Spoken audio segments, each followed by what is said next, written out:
नमस्कार मुलांना, आपण शिकत आहोत इयत्ता 9वी आणि भाग 2 मधील आपलं जे दुसरं प्रकरण आहे ते म्हणजे समांतर रेषा। हे जे प्रकरण आहे ते आज आपण अभ्यासणार आहोत। चला मग मुलांना त्याच्या अभ्यासाला आपण स्टार्ट करूया। बघा, या प्रकरणामध्ये आपण समांतर या रेषा या पाठामध्ये आपण काय शिकणार आहोत तर समांतर रेषा याबद्दल थोडा जो अभ्यास आहे आपण इथे तो करणार आहोत। तर आपण समांतर रेषा व छेदिका यामुळे समांतर रेषा आणि छेदिका यामुळे होणारा कोनांचा गुणधर्म व काही कसोट्या यांचा आपण अभ्यास करणार आहोत। तर समांतर रेषांच्या गुणधर्माचा उपयोग कसा करायचा हे देखील आपण आज या पाठामध्ये अभ्यासणार आहोत। चला मग मुलांना सुरुवात करूया या पाठाच्या स्पष्टीकरणाला। तर इथे आपण पाहू शकतो की समांतर रेषा म्हणजेच काय मुलांना, तर आपल्याला माहित आहे। तर पहा मुलांना, समांतर रेषा म्हणजे ज्या रेषा एकच प्रतलात असतात परंतु एकमेकींना छेदत नाहीत त्या रेषांना समांतर रेषा असे म्हणतात। जसे की रेषा L आणि रेषा M ही दिलेली आहे। तर बघा, ह्या एकाच प्रतलात आहेत पण एकमेकांना छेदत नाही म्हणून त्यांना काय म्हटलं जातं तर समांतर रेषा असे म्हटलं जातं। आता समांतर रेषा म्हणजे काय हे आपल्याला समजलेलं आहे। आता आपण पाहणार आहोत की दोन रेषा, ह्या इथे दोन रेषा आपल्याला दिलेल्या आहेत, त्या समांतर नाही आहेत पण एका रेषेने त्याला छेदलेलं आहे। तर दोन रेषा व त्यांची छेदिका यांच्यामुळे होणाऱ्या कोनांच्या ज्या जोड्या आहेत त्या देखील आपण अभ्यासणार आहोत। बघा, रेषा L, इथे आपल्याला रेषा L दिसत आहे आणि हा आहे ही जी कुठली रेषा आहे रेषा M आहे। मग रेषा L आणि रेषा M यांना छेदणारी जी रेषा आहे ती कुठली आहे तर N ही रेषा आहे। आणि बघा, इथे आपल्याला तयार झालेले जे कोन आहेत ते किती आहेत तर 8 कोन या एका छेदिकेमुळे तयार झालेले आहेत। बघा, 1 2 3 4 5 6 7 8 8 कोन रेषा L रेषा M यांना छेदणाऱ्या एका रेषेमुळे N या रेषामुळे तयार झालेले आहे। बघा, इथे आपण बघू शकतो संगत कोनांच्या ज्या जोड्या आहेत त्या आहेत बघा D आणि आहे H, त्यानंतर आहे A आणि दुसरी आहे E, त्यानंतर आहे C आणि दुसरे आहे G, मग आहे B आणि शेवटचे असणार आहे F। अशा प्रकारे ज्या संगत कोनाच्या ज्या जोड्या आहेत त्या आपण इथे अभ्यासलेल्या आहे। आता आंतरवृत्त कोनाच्या ज्या जोड्या आहेत त्या आपण इथे बघणार आहोत।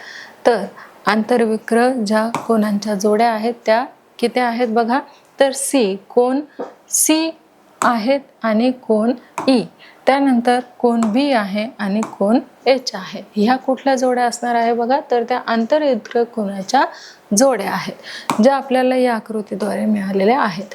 आता आपण बाह्य उत्कृत कोनाच्या ज्या जोड्या आहेत त्या आपण पाहणार आहोत। पहिले जे जोडे आहे कोन D, आपल्याला इथे दिसून येत आहे कोन D आणि कोन F, त्यानंतर कोन A आणि कोन G ह्या कुठल्या जोड्या आहेत तर त्या बाह्य उत्क्रम कोनांच्या जोड्या आहेत। आणि आपल्याला आता पुढचा जो आपला पॉइंट आहे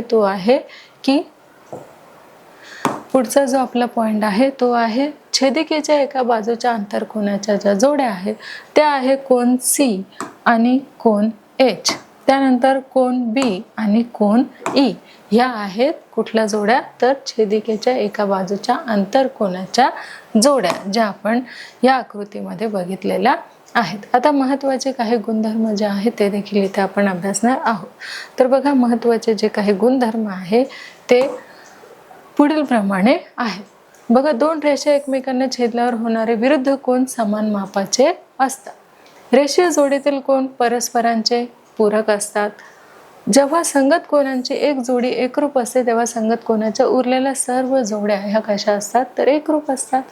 मग जेव्हा उत्क्रम कोनाची एक जोडी एकरूप असते तेव्हा उत्क्रम कोनाच्या इतर सर्व जोड्या देखील कशा असतात तर एकरूप असतात।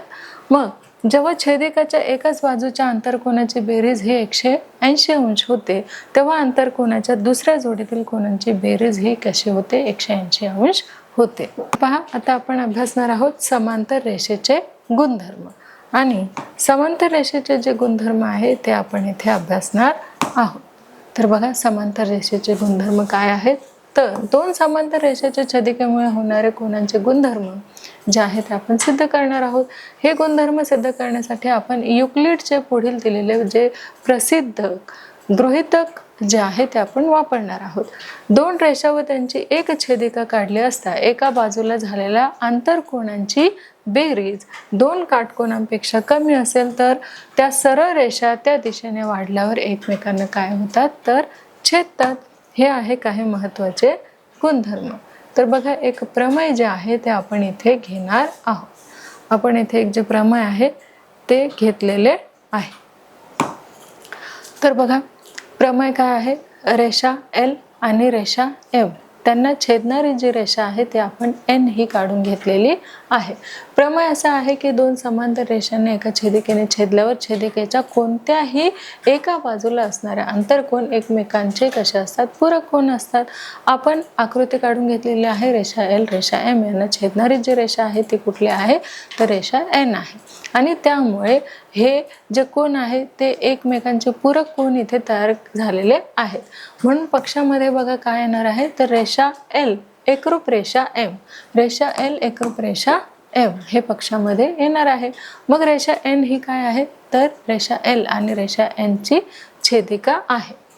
मग कोन A, cone A, cone B व कोन C आणि कोन D हे जे कोन तयार झालेले आहेत ते कोणते कोन आहेत तर आंतरकोन आहेत. मग कोन A अधिक कोन B, कोन A अधिक कोन B बरोबर किती असणार आहे 180 अंश. कोन D अधिक कोन C बरोबर किती आहे 180 अंश. म्हणून सिद्ध आपण काय केलेलं आहे तर कोन A आणि कोन B यांच्या मापाच्या बेरसे इतके 3 शक्यता आहेत. बघा, पहिली शक्यता काय आहे? कोन A अधिक कोन B बरोबर किती 180 अंश. म्हणजे 180 अंश हे मोठे आहे कोन A अधिक कोन B पेक्षा. दुसरी जी शक्यता आहे ती आहे कोन A अधिक कोन B बरोबर किती तर 180 अंश. तिसरा आहे कोन A अधिक कोन B हे मोठे आहेत 180 अंश पेक्षा. हे जे आहे आपण ते सिद्धतामध्ये पाहिलेलं आहे. आता आपण बघणार आहोत की पहिलं जे आहे गृहीतक ते आपण इथे बघणार आहोत. तर पहा मुलांनो, यापैकी एक कोन A आणि कोन B बरोबर 180 अंश हे सत्य आपण मांडलं. मग रेषा L आणि रेषा M कोन A आणि कोन B छेदिकेच्या ज्या बाजूला आहे त्या दिशेने आपण वाढवल्यास एकमेकींना छेदतील, म्हणजेच युक्लिडच्या गृहीतकानुसार. मग परंतु रेषा L, रेषा M समांतर रेषा आहेत हे पक्षामध्ये दिलेलं आहे. म्हणून कोन A अधिक कोन B बरोबर हे कसे आहेत 180 अंशापेक्षा लहान आहेत. हे अशक्य आहे. म्हणून कोन A आणि कोन B हे 180 पेक्षा कसे आहेत मोठे आहेत. ही शक्यता आपण सत्य मानणार आहोत. म्हणून कोन A अधिक कोन B हे 180 अंशापेक्षा कसे आहेत मोठे आहेत.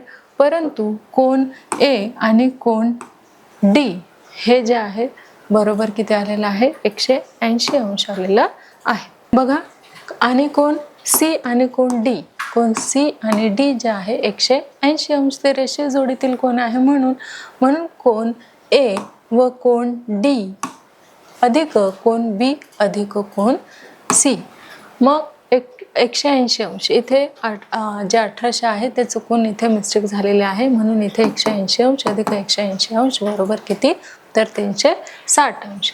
मग कोन C आणि कोन D जे आहे बरोबर 360 अंश. म्हणजेच वजा कोन A अधिक कोन B करायचं आहे. मग कोन A अधिक कोन B हे 180 अंशपेक्षा मोठे असेल तर 360 अंश वजा कोन A अधिक कोन B हे 180 अंशापेक्षा कसे आहेत लहान आहेत. म्हणून कोन C अधिक कोन D हे 180 पेक्षा लहान आहेत. तसे असल्यास कोन C आणि कोन D छेदिकेच्या ज्या बाजूला आहेत त्या दिशेने वाढवल्यास रेषा L आणि रेषा M एकमेकींना काय होईल तर रेषा L आणि रेषा M एकमेकींना छेदतील. तर पहा मुलांनो, कोन C आणि कोन D हे 180 पेक्षा कसे आहेत तर लहान आहेत, हे अशक्य आहे. म्हणून कोन ए आणि कोन बी हे 180 पेक्षा कसे आहेत तर मोठे आहेत, हे अशक्य आहे.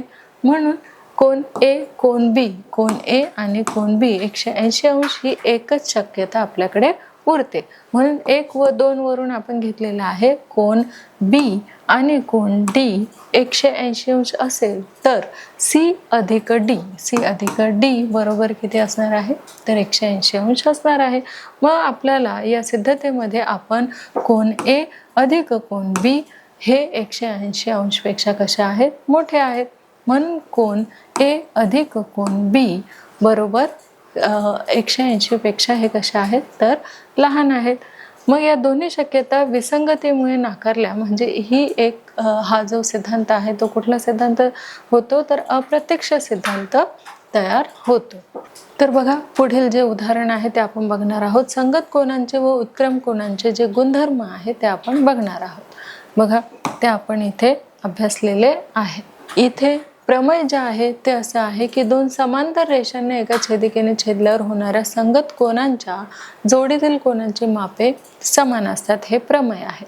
त्यासाठी बघा आकृती आपण काढलेली आहे. रेषा एल रेषा एम यांची जी छेदिका आहे ती आहे रेषा एन. अशा प्रकारे आपण इथे ही जी आकृती आहे ती आपण काढून घेतलेली आहे. मग रेषा एल एकरूप रेषा कशी आहे एम आहे, त्या रेषा ज्या आहेत त्या एकरूप आहेत. म्हणून रेषा एन ही काय आहे तर छेदिका. हे कशामध्ये येईल तर पक्षामध्ये येईल. आणि साध्यामध्ये काय येईल तर कोन ए बरोबर कोन काय येणार आहे बी येणार आहे, हे आहे साध्य. मग सिद्धता बघा काय असणार आहे की कोन ए अधिक कोन सी बरोबर किती 180 अंश हे रेषीय जोडीतील काय आहेत कोन आहेत. मग कोन बी अधिक कोन सी बरोबर 180 अंश. दुसरं समीकरण समांतर रेषेच्या आंतरकोनांचे हे गुणधर्म आहे. मग कोन ए अधिक कोन सी अधिक बरोबर किती कोन बी अधिक कोन सी हे विधान 1 व 2 वरून आपण घेतलेले आहे. मग कोन ए बरोबर कोन बी हे आपण घेतलेले आहे. तर बघा प्रमेय जे आहेत ते प्रमेय जे दुसरं प्रमेय आहे ते आपण इथे घेतलेलं आहे. प्रमेय बघा असं आहे की दोन समांतर रेषांना एका छेदिकेने छेदल्यावर होणाऱ्या उत्क्रम कोनाच्या जोडीतील कोनांची मापे समान असतात. इथे बघा आपण आकृती काढून घेतलेली आहे. रेषा एल रेषा एम यांची छेदिका आहे रेषा एन. ह्या रेषा एल आणि रेषा एम कशा आहेत त्या एकरूप आहेत. ते कशामध्ये येईल तर पक्षामध्ये. कशामध्ये येणार आहे पक्षामध्ये येणार आहे. मग साध्य काय करायचं आहे आपल्याला तर कोन डी आणि कोन बी हे बरोबर आहेत हे साध्य करायचं आहे. मग सिद्धता बघा आपण केलेली आहे. कोन डी अधिक कोन सी बरोबर 180 अंश रेषीय कोनातील जोडीतील कोन आहेत. मग कोन सी अधिक कोन बी बरोबर 180 अंश दोन समांतर रेषेच्या आंतरकोनाचा हा गुणधर्म आहे. म्हणून कोन डी अधिक कोन सी बरोबर सी अधिक कोन बी हे विधान जे आहे 1 व 2 वरून कोन डी आणि कोन बी हे आपण घेतलेलं आहे. आता जे पुढचं प्रमेय आहे ते बघा. रेषा आर पी एकरूप रेषा एम एस व रेषा डी के ही त्याची छेदिका आहे. मग कोन डी एच पी बरोबर 85 अंश. तर खालील कोनांची जी मापे आहे ते आपल्याला काढायचे आहे. बघा रेषा पी आणि रेषा एस ही एकरूप आहे तर छेदणारी जी छेदिका आहे ती आहे डी. मग इथे आपल्याला कोनाची काय दिलेली आहे तर मापे सांगितलेली आहे, मापे काढायचे आहे. म्हणून कोन आर एच डी याचं माप आपल्याला काढायचं आहे. कोन पी एच जी तसेच कोन एच जी आणि एस याचं माप तसेच एम जी आणि एम जी के याचं देखील आपल्याला काय करायचं आहे माप जे आहे ते काढायचं आहे. मग उकल बघा आपण कसे करून घेतलेले आहे. तर आकृतीमधील रेषा आर पी बघा आर पी एकरूप रेषा MS, एकरूप रेषा कशी आहे MS, व रेषा DK ही काय आहे तर छेदिका आहे. मग रेषा DHP, बघा DHP बरोबर किती दिलेले आहे 85 दिलेले आहे. मग ह्यावरून काही कोनांचे आपल्याला काय करायचे आहे मापे जे आहे ते काढून घ्यायचे आहे. बघा पहिलं जे माप आहे ते आपण इथे काढून घेतलेलं आहे. तर बघा कोन RHD, कोन RHD याचं जे माप आहे ते आपण इथे काढून घेतलेलं आहे की कोन RHD आणि कोन DHP, बघा DHP हे रेषीय जोडीतील कोन आहेत. म्हणून त्यामध्ये परस्परांचे काय आहेत पूरक कोन आहेत. म्हणून कोन RHD अधिक कोन DHP बरोबर 180 अंश. मग RHD बरोबर कोन 180 अंश वजा कोन DHP. आता दिलेल्या किमती आपण त्याच्यात ठेवायचं आहे. कोन RHD बरोबर 180 वजा 85. मग RHD बरोबर किती आलेलं आहे तर कोन RHD बरोबर आलेलं आहे 95 अंश हे आलेलं आहे. आता हे झालं समीकरण 1. आणि दुसरा जे आपल्याला प्रश्न विचारला होता तो आहे PHG. आता PHG ची जी किंमत आहे ती पण आपण इथे काढून घेतलेली आहे. बघा इथे PHG याचं जे माप आहे ते आपण इथे काढलेलं आहे. कोन PHG आणि कोन DHG, बघा DHG हे रेषीय जोडीतील कोन आहे. त्यामध्ये परस्परांचे काय आहेत तर पूरक कोन आहेत. म्हणून कोन PHG अधिक कोन DHP बरोबर किती 180 अंश. म्हणून कोन PHG बरोबर 180 अंश वजा काय येणार आहे तर DHP येणार आहे. म्हणून दिलेल्या किमती आपण टाकलेल्या आहेत. बघा कोन PHG बरोबर 180 वजा 85 आपण केलेले आहे. किती आलेले आहेत बघा कोन PHG बरोबर 95 अंश आलेला आहे. आता तिसऱ्या प्रश्नाचे जे उत्तर आहे ते आपण इथे काढणार आहोत. तर तिसऱ्या प्रश्नाचं जे उत्तर आहे ते देखील आपण इथे काढून घेतलेलं आहे की कोन HGS, बघा कोन HGS चं जे माप आहे ते आपल्याला काढायचं आहे. बघा PHG, कोन PHG आणि कोन HGS हे दोन कसे आहेत समांतर रेषा आणि छेदिका यांच्यामुळे तयार झालेले अंतरकोन आहेत. म्हणून अंतरकोनाची बेरीज 180 अंश असते. त्यामुळे कोन HGS अधिक कोन PHG बरोबर किती 180 अंश. आता दिलेले जे किमती आहेत ते आपण इथे ठेवलेले आहेत. बघा कोन HGS अधिक किती दिलेले आहेत 95 बरोबर किती 180 अंश. मग कोन HGS बरोबर 180 अंश ही संख्या इकडे आली आणि इकडे केल्यामुळे झाली आहे मायनस. मग 180 अंश मधून 95 अंश जे आहे ते आपण मायनस केलेले आहे. तर कोन HGS बरोबर किती आलेले आहेत 85 आलेली आहे. आणि आपला जो शेवटचा प्रश्न होता कोन MGK, बघा MGK आपल्याला MGK चं काय काढायचं आहे माप काढायचं आहे. कोन MGK जो आहे आता जसं आपल्याला इथे MGK याचं आपल्याला काय काढायचं आहे तर माप काढून घ्यायचं आहे. म्हणून बघा कोन MGK कोन HGS चा काय आहे विरुद्ध कोन आहे. म्हणून समांतर रेषा व छेदिका यामुळे तयार झालेले कोन जे आहेत ते कुठले आहेत तर विरुद्ध कोन आहेत.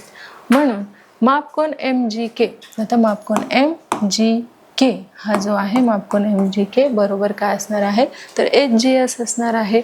HGS हे समीकरण 2 आहे. म्हणून मापकोन MGK बरोबर किती तर 85 अंश.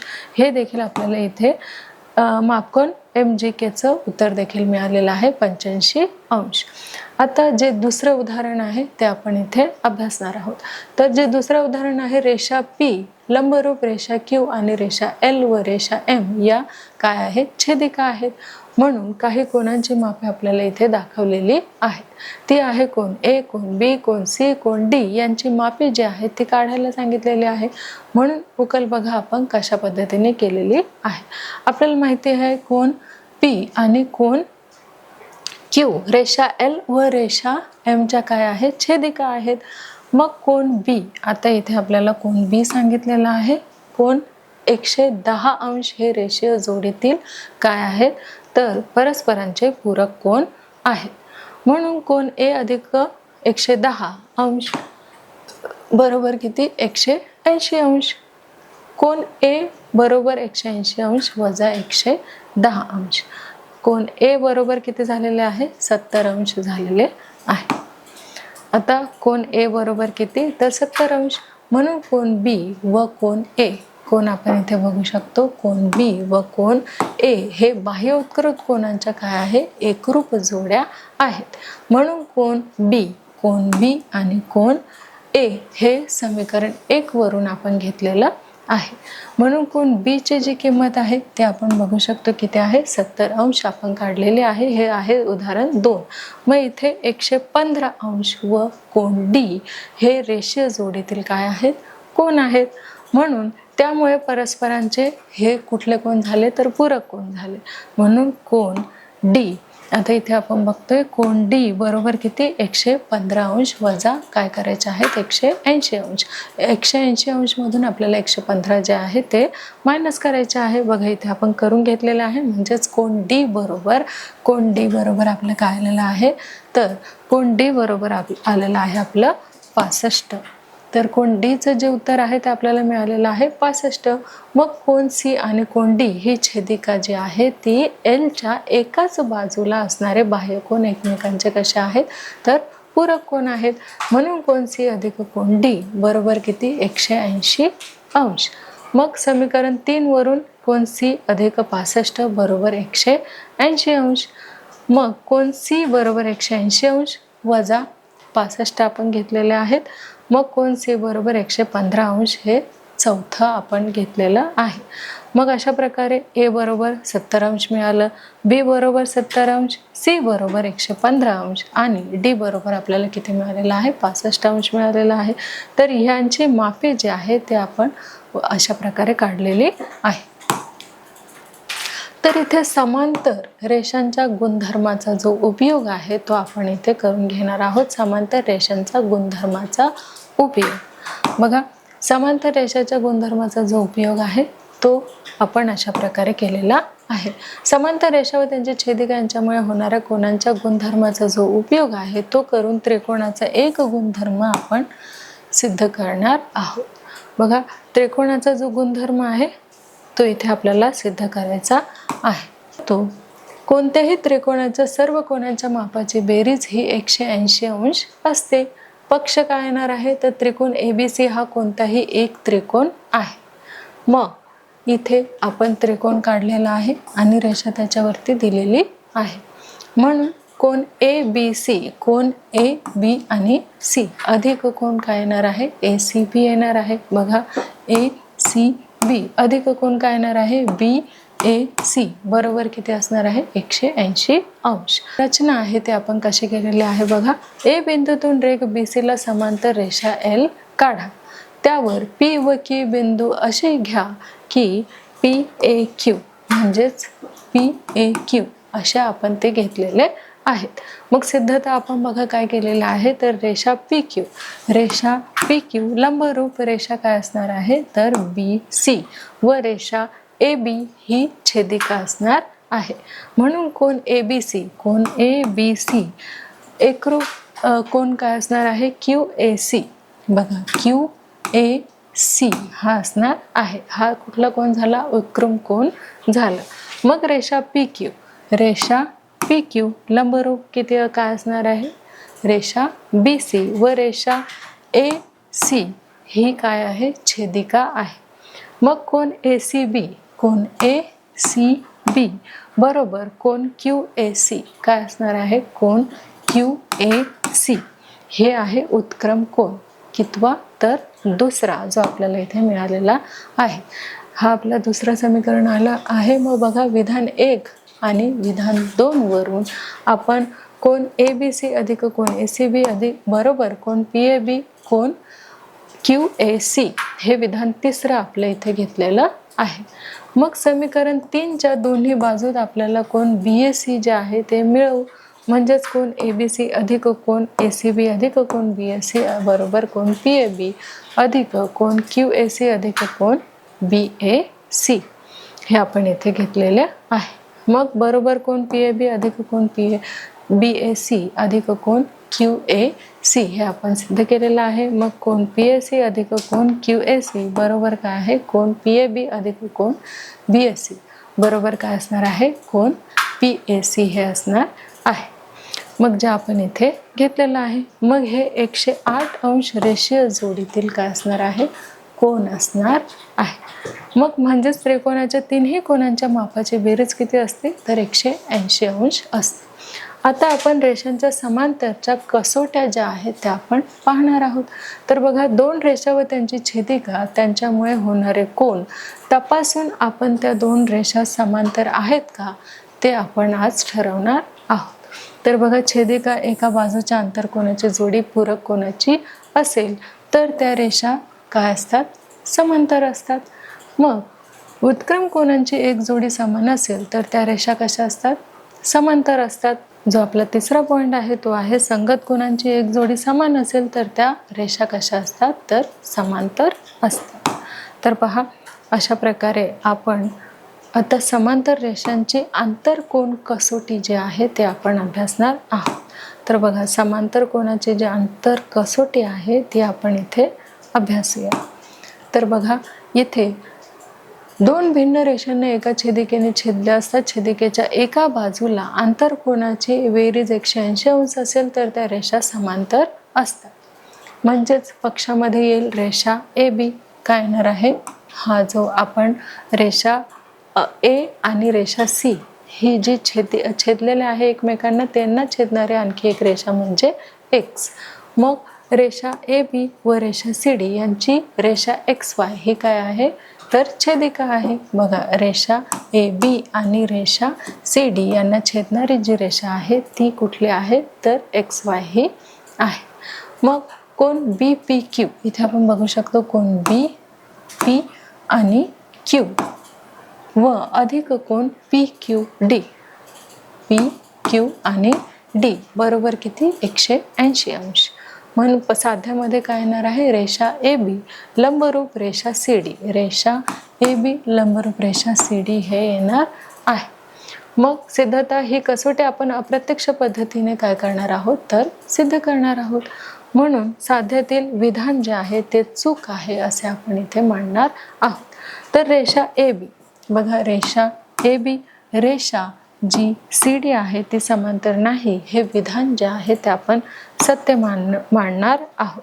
तर बघा इथे आपण बघितलं रेषा AB व रेषा CD या T बिंदूमध्ये छेदतात. बघा कुठल्या बिंदूमध्ये छेदतात तर T या बिंदूमध्ये छेदतात. त्यामुळे त्रिकोण PQT तयार झालेला आहे. कुठला तर PQT. बघा PQT हा या छेदन बिंदूमुळे तयार झालेला आहे. मग कोण TPQ TP आणि Q अधिक PQ आणि T अधिक काय असणार आहे PTQ. बघा PTQ बरोबर किती येणार आहे तर 180 अंश येणार आहे. मग त्रिकोणाच्या कोनांची जी बेरीज आहे ती किती आलेली आहे तर परंतु कोण TPQ बघा TPQ अधिक PQ आणि T बरोबर किती आहेत तर 180 अंश हे आपल्याला दिलेलं आहे. मग त्यामुळे त्रिकोणाच्या दोन कोनांची जी बेरीज किती होणार आहे 180 अंश होणार आहे. म्हणून त्रिकोणाच्या तीन कोनांची बेरीज बरोबर 180 अंश.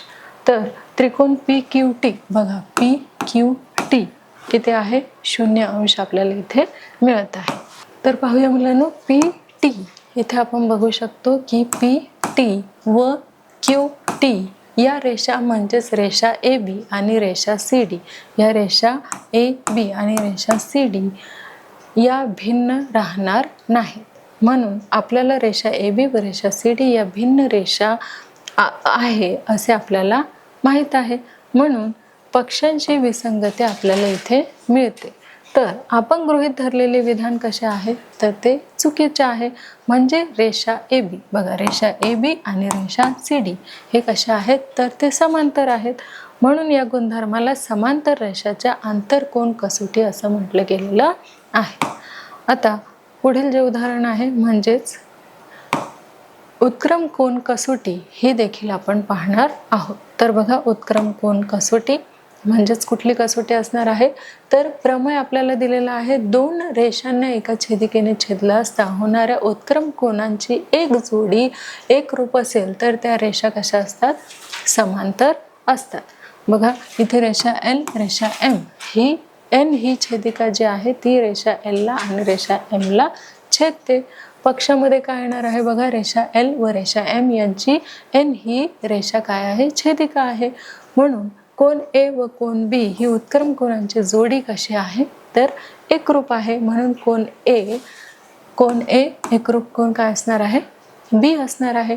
म्हणून साध्य आपल्याला काय करायचं आहे, तर रेषा ए, एल आणि रेषा एम हे आपल्याला सिद्ध करायचं आहे. तर बघा, सिद्धतामध्ये कोन ए अधिक कोन बी बरोबर किती, 180 अंश हे रेषीय जोडीतील काय आहेत, कोन आहेत. म्हणून कोन ए व कोन बी हे पक्ष आहे जो आपल्याला दिलेला आहे. मग कोन ए आणि कोन सी बरोबर किती, 180 अंश. परंतु कोन बी व कोन सी हे छेदिकाच्या एका बाजूचे काय झालेले आहे, तर कोन ए आणि कोन सी हे एका बाजूचे आंतरकोन झालेले आहे. म्हणून रेषा एल, रेषा एम ही आंतरकोन कसोटीवरून आपण घेतलेले आहे की या गुणधर्माला समांतर रेषाच्या उत्क्रम कोन कसोटी असे म्हटले जाते.